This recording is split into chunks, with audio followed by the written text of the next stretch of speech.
In September 2021, the debate over vaccine mandates was raging. Little did the American public know at the time that the CDC was holding a meeting discussing the potential to track those who were unvaccinated. Well, the proposal was documented on page 194 of the CDC's September meeting packet, but until now, we'd never heard the plan on tape.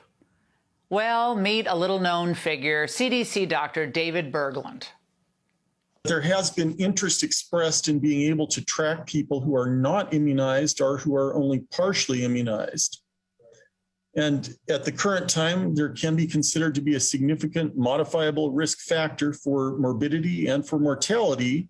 And it can be of interest for clinical reasons as well as being of value for public health reasons to be able to track this.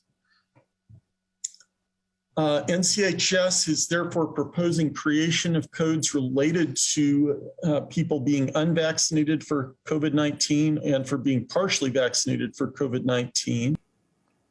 So it's not just a tracking of the unvaccinated, which is ridiculous.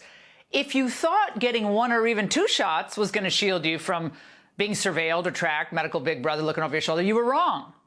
Because after the presentation, Dr. David Bergland opened the floor to questions and comments.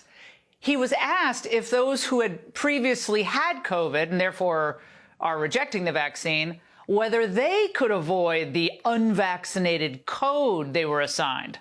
Listen to his response. At this point, it has been recommended that even if someone has a history of COVID-19, that it may be beneficial for them to get the vaccine. So at this point in time, I would not disallow use of these codes, even if someone had that history. We could use these codes together with the history of code if someone wished to be unvaccinated. That would usually not be recommended still.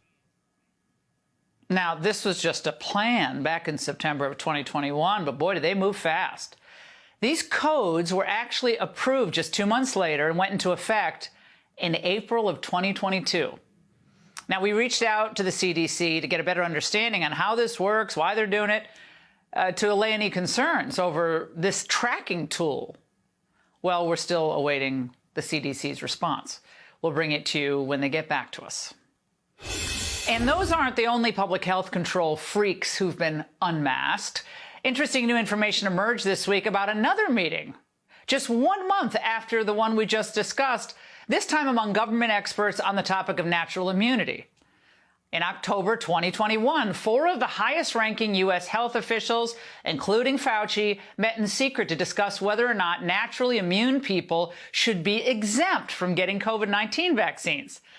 While some of these outside experts argued that natural immunity does confer robust and durable protection against COVID, Fauci and the other U.S. officials continue to downplay that protection, claiming that it is inferior to the vaccine-bestowed immunity. Joining me now, Dr. Jay Bhattacharya, professor of medicine at Stanford. Dr. B, in the end, this could end up being one of the most consequential meetings of our COVID response.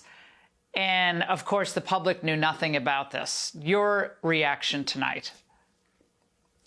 I mean, you had basically a small cabal of government-affiliated scientists making a decision about a scientific point, and they got the science wrong. They basically said that if you'd had COVID and recovered, well, that didn't matter. You only had short-lasting protection. I don't know what they were thinking. The reason it matters, Laura, is because at the time there were vaccine mandates that the Biden administration had recommended and put in place via executive order all across the country.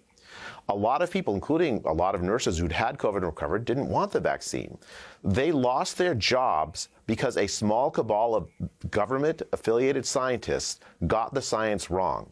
And they did it not transparently. Like, they could have had an open meeting. They could have had a lot of people from outside telling them what the science actually was saying. Well, Dr. B, I gotta jump in. I never like to disagree with you because you're much smarter than I am.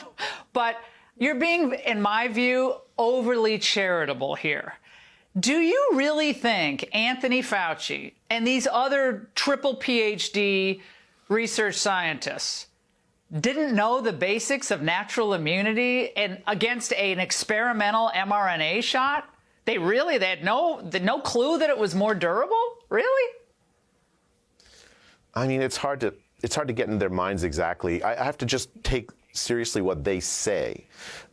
It's hard. I mean, I understand. I'm completely sympathetic to your point of view, Laura, because how could they get it wrong?